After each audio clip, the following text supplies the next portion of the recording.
Hey guys, welcome to another episode of Rotting in Bed Podcast, episode 12. My name is Asia Simone, and the main difference between the podcast and my regular videos is that the podcast is usually at least 20 minutes. Today I want to get on here and talk about why I actually like having a 9 to 5. I feel like most people do not like having a 9 to 5. We're in an era where being a content creator, being a freelancer, being an influencer is what everyone wants to be. And I'm not saying I don't want to be those things, because a part of me does want to, or else why would I be posting online?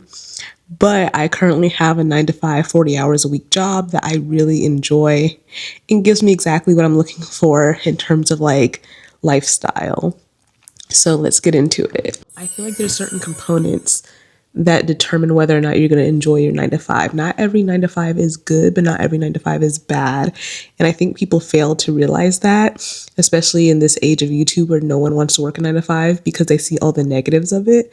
But there are some positives that I implore you to think about. Positives are like a luck of the draw type of thing. So you can't really predict or determine or make sure you get a job that actually makes you happy and have a good lifestyle, but you can end up or land in a job that's like that. And I think it's worth the risk to put yourself out there for a 9 to 5 job that could possibly end up being really great. It's just that at the same time, you're also risking a 9 to 5 job that's not great. But here's the good thing. If you get into a job you don't like, you can always quit it. It's no big deal. It's no problem. I feel like people think quitting jobs is going to look so bad on your resume, but no, you either don't bring it up if you were in there for a short period of time, or you just say it wasn't a fit for you in an interview. I feel like that's not something to be scared of, especially nowadays when job hopping is very much the norm in the job market. Employers expect that. So it doesn't look weird or anything. And honestly, I feel like in the interviews I've done, they'd never questioned me a lot about my previous jobs in terms of like why I left. They just wanted to know what I was capable of doing at this new job. The biggest thing that makes or breaks a job is whether or not you have a good boss. So at my current job, I have one of the best bosses I've ever had. I've had even better bosses, which is crazy because this boss is so good. She doesn't put pressure on us. She's very forgiving, and she doesn't expect us to be perfect at our role. And I think that's a problem that you can run into sometimes with bosses, where they want you to be perfect and make no mistakes. So they put a lot of pressure on you. This boss understands that it's not like that. She's very comfortable and fine with mistakes being made, because guess what? Most mistakes in the workplace are not that big a deal. They can be fixed. Like, there's usually no problem that you can't go back and fix and redo. It's just a little extra work for your boss, which that's the whole point of their role, is to do a little extra work to make sure things run smoothly. And whenever you have a new person in the role, that's just how it's going to be. Mistakes are going to be made. And I feel like I'm definitely in an era of my life where I'm learning about mistakes and how just okay they are and how beneficial they actually are to your growth and learning as a person. But that's for another episode. I'm not going to get too deeply into that. That's something else. But yeah, I feel like at this job, I've been allowed to make mistakes and learn from them. And honestly, making those mistakes has allowed me to understand the way our systems work even better than if I had done things perfectly the first time. Understanding our processes deeper, because you have to do a little bit more digging whenever you've done something wrong and you have to go back and fix it. You have to do a little bit more digging, and a little bit more comprehension is required. Ooh, I have to leave for work in 2 minutes, so I'm going to wrap this portion up quickly. But my boss is amazing. She gives us plenty of work-life balance. She's very fine with us asking for time off and taking our PTO. It's not a big deal to her. But yeah, she's very kind. She's very funny. She's very millennial. My boss is so millennial. She says all the millennial things, all the millennial jokes. It's very funny to me because it's so like, I know what she's going to say sometimes. And I'm more like Gen Z, but Gen Z millennial gets along fine. Yeah, she's like 35 or something like that. So I feel like having a boss that's relatively young makes a difference versus having a really old boss. I feel like old bosses, that generational difference, that generational divide can be kind of tricky sometimes, because they have certain standards and desires that you do not understand or care about at all.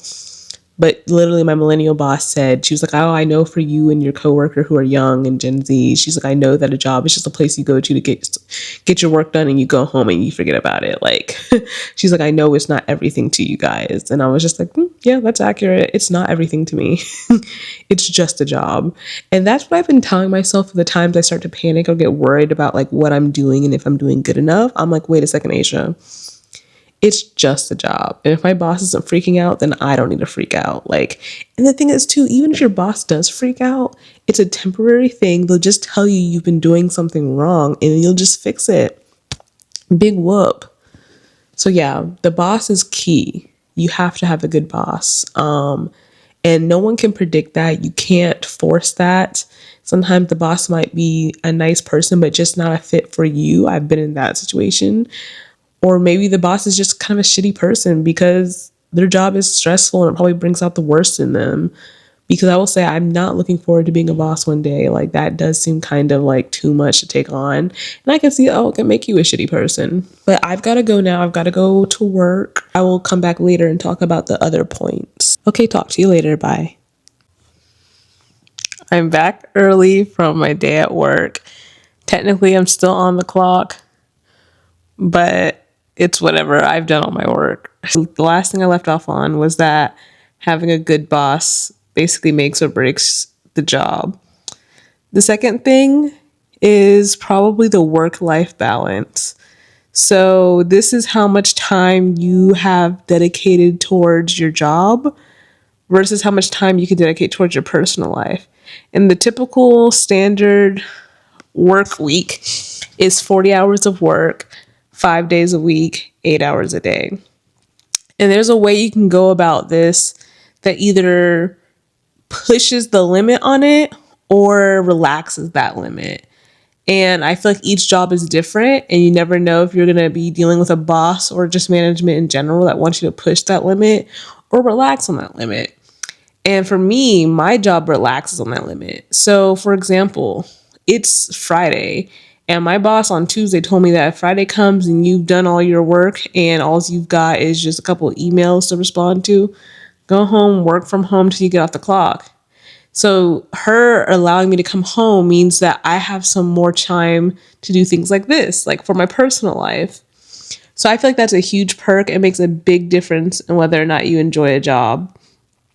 And I will say that some points to note are that, one, this job is salaried, so I don't have strict working hours. I'm supposed to generally work 40 hours a week, but they can work me less or they can work me more.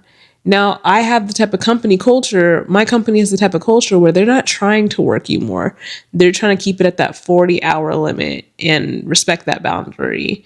And I just love that. A company that respects boundaries, amazing. Also, my job is primarily work from home. I go into the office 1 week out of the month, each month. And so that leaves me for a lot of time for doing things in my personal life. Like during my lunch breaks, I like to sew, or I like to make YouTube videos, or I like to edit my YouTube videos. I like to take naps on my break. I like to talk to my girlfriend throughout the day. I like to play with my cats. It's just really nice being able to relax and do things at home, or like do laundry, unload the dishwasher, wash the dishes. You can do those during your breaks whenever you get up to, even when you're on an unofficial break and you get up just to go walk around for 10 minutes. I get to go outside for 10 to 15 minutes and just walk around and do what I need to do to refresh my brain. And I can eat whenever I want and I can actually make a homemade meal. That's like a huge thing for my girlfriend in particular. She loves being able to work from home because she can actually make a meal at home versus having to bring something that's cold that you have to heat up in the microwave. And everyone knows microwave food does not taste as good as fresh, hot food. And also I'm saving money on gas. I'm saving money where I would have been spending it on eating food out somewhere. And I am saving the headache of having to think of what am I going to eat the next day for work because I work from home. So I would say having a hybrid job is really essential. I wouldn't say I want a 100% work from home job just because I like the 1 week of in-office interaction. I feel like it opens the door for me to ask more questions sometimes that I might be shy of asking through the online platforms like Teams. But for some reason in person, I feel more encouraged. It gives me a chance to see people face to face. I like that interaction. If anything, I want more face-to-face interaction with my peers. And in my job, we have the option of going in office more often if we want to. I just don't choose that, but I might choose that. I might start going in a little bit more often just because I like it. I think a big thing that something that my girlfriend experienced in her previous workplace that made me realize it's really important is having some sense of privacy in the physical office. So in her previous workplace, the workplace was very tiny and everyone was squished into this small room and there was no feet away from each other. Everything was just very up close.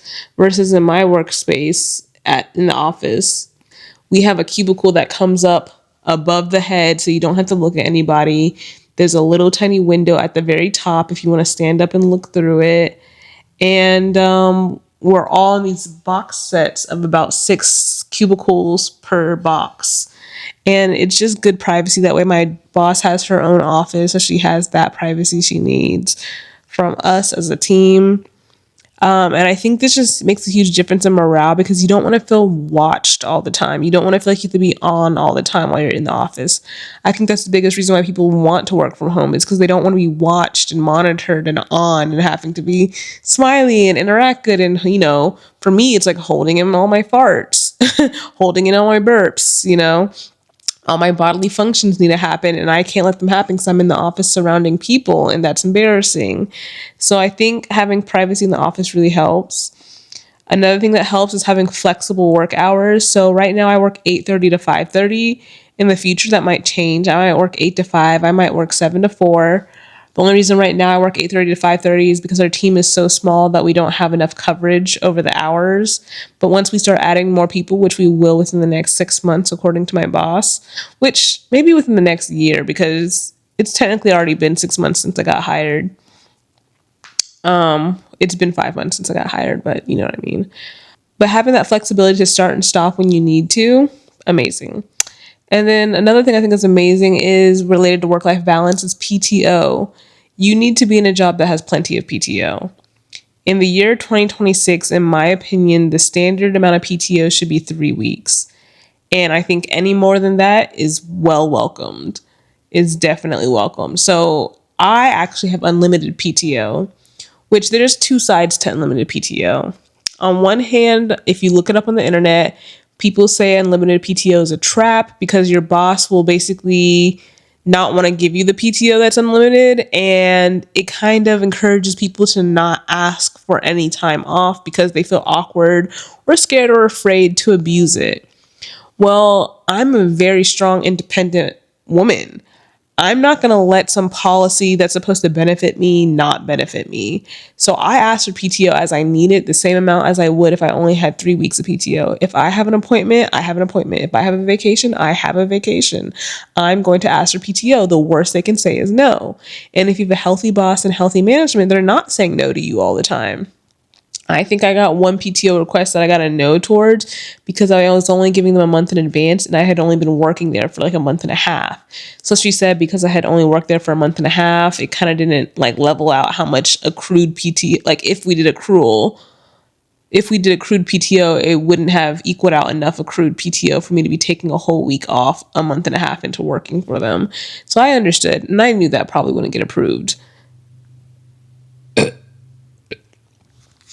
But yeah, those lead to great work-life balance. So we've talked about the boss being a good person that makes or breaks the job, the work-life balance through privacy, PTO, flexible hours, and staying within the 40-hour work week.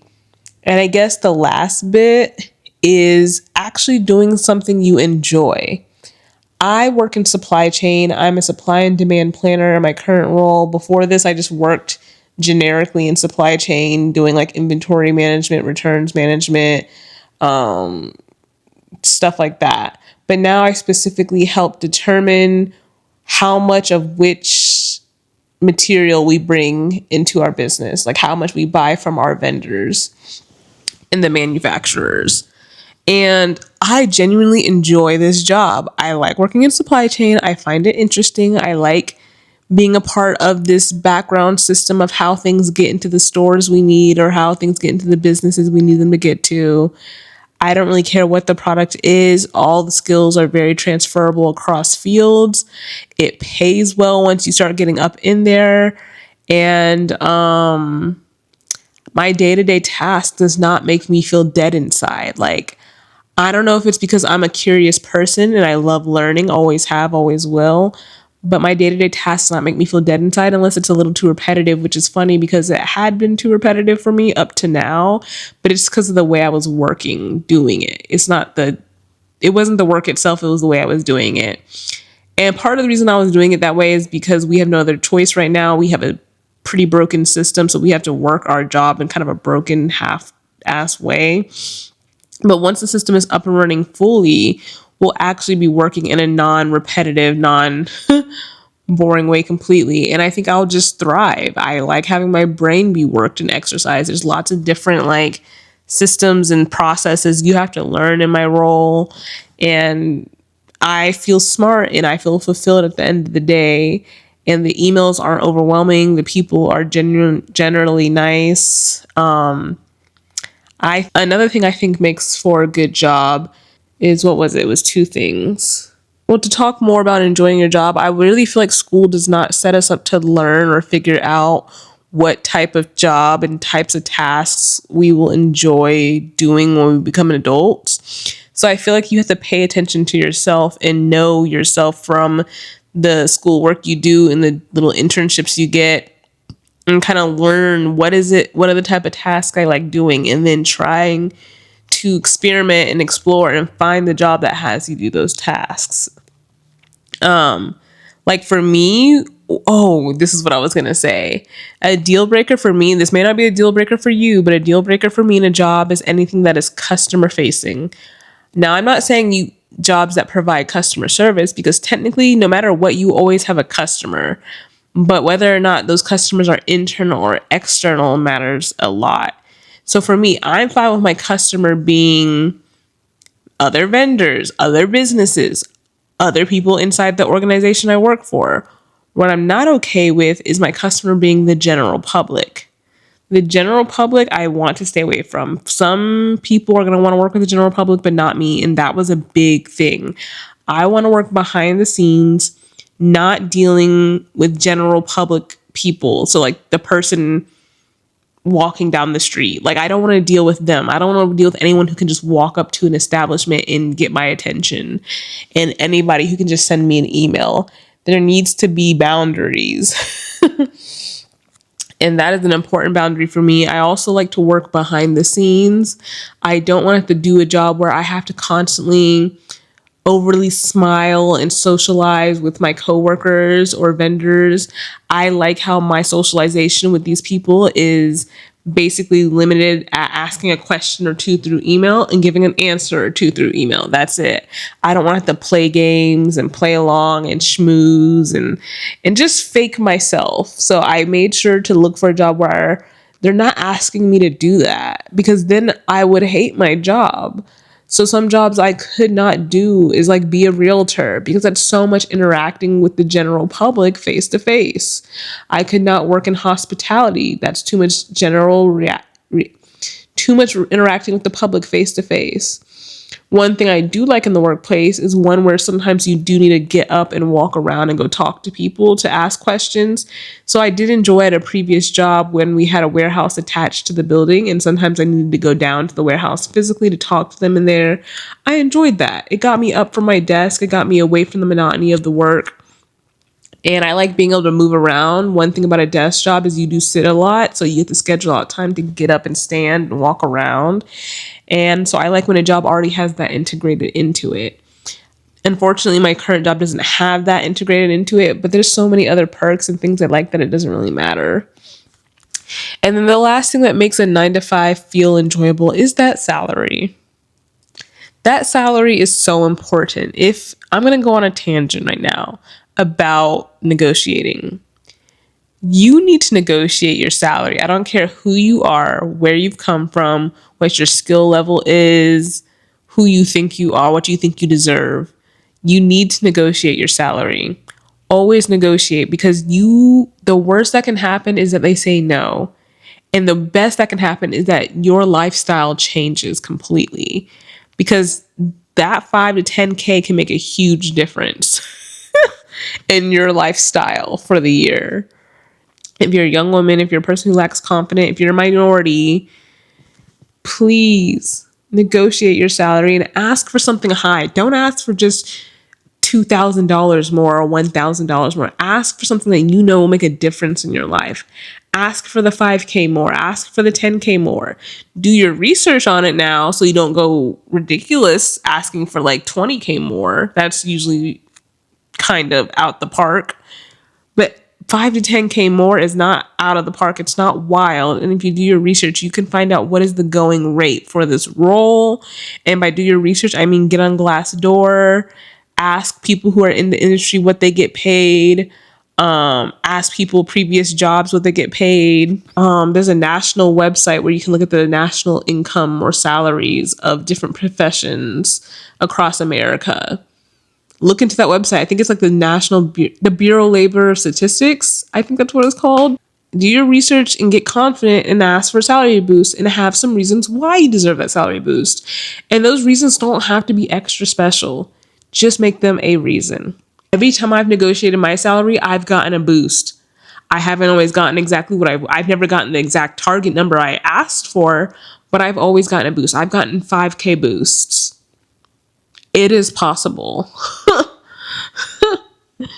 Bro, so okay, done with that tangent. But salary makes a difference in your lifestyle because there's a certain level of joy you have when you get money and get paid and you know you can afford all of your needs. So like for me, I used to work in nonprofit and I stopped working in nonprofit purely because of salary, I have to say. Salary and lack of mental stimulation because nonprofits tend to be a bit chaotic and unorganized and they don't have as much professional platforms as you might think they should, but they don't because of funding issues. But what am I trying to say here?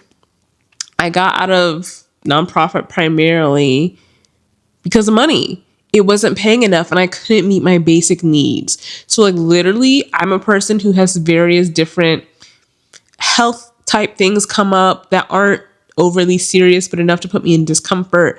And I need to be able to go to my doctor's visits multiple times a year. And pay that copay and afford the copay. And as a nonprofit person, I was not affording it. And I felt like I couldn't go. And that just meant the worst things for my health, for my physical, mental, emotional health. Or like, for example, right now, I need to be in therapy. I need to be seeing a psychiatrist. The cost of both of those things are really expensive right now because they don't take my insurance. It's just, I don't feel like explaining why they don't take my insurance, but they just don't take my insurance. So I pay $150 per session for psychiatry and $150 per session for therapy. And I go to therapy every 3 weeks and I go to psychiatry every 3 months.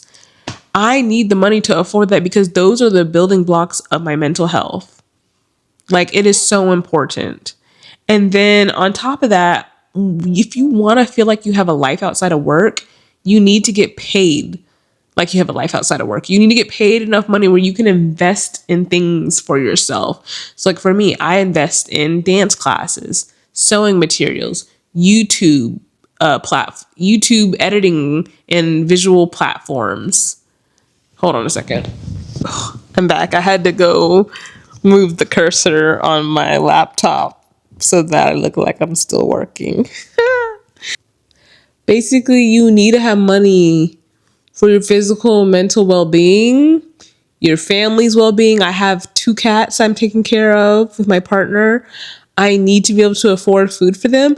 And the thing is, I need to be able to afford things without stress.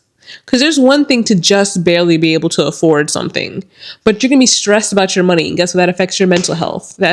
Stress affects your physical health. You cannot do things in a degraded state. You cannot live life just trudging through the quicksand. Like you have to live a good life. So I think salary makes a big difference in what it gives you the power to do for yourself.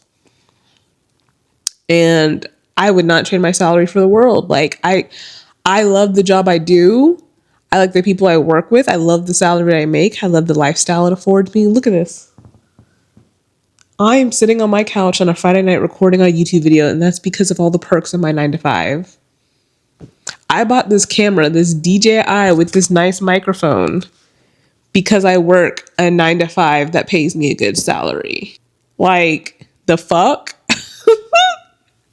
The fuck are we talking about? I hope this video convinces you that a 9 to 5 can be good. That you don't have to be a content creator. You don't have to become an online a solopreneur, entrepreneur, freelancer to enjoy. So there's an enjoyable 9 to 5 out there for you. You just have to find it. You have to come across it by chance. Because honestly, we never know what we're getting ourselves into when we apply for a job. The job description don't be accurate. The Zillow, the Google descriptions don't be accurate. You just never know. Like, there's all these like rate the CEO things online, but that doesn't really determine how good it is working day to day in a company. You just won't know until you get there. So just put yourself out there, apply to things, get the job, work it for a while, decide if you like it, leave if you don't. Simple as that. Do that over and over again until you find the right one that fits. And you can be living a good life. Thanks for watching this channel. This has been Asia Simone in the Rotting in Bed podcast. I'm so glad you made it all this way through. I hope this encouraged you in some way. I will see you guys next time. Bye.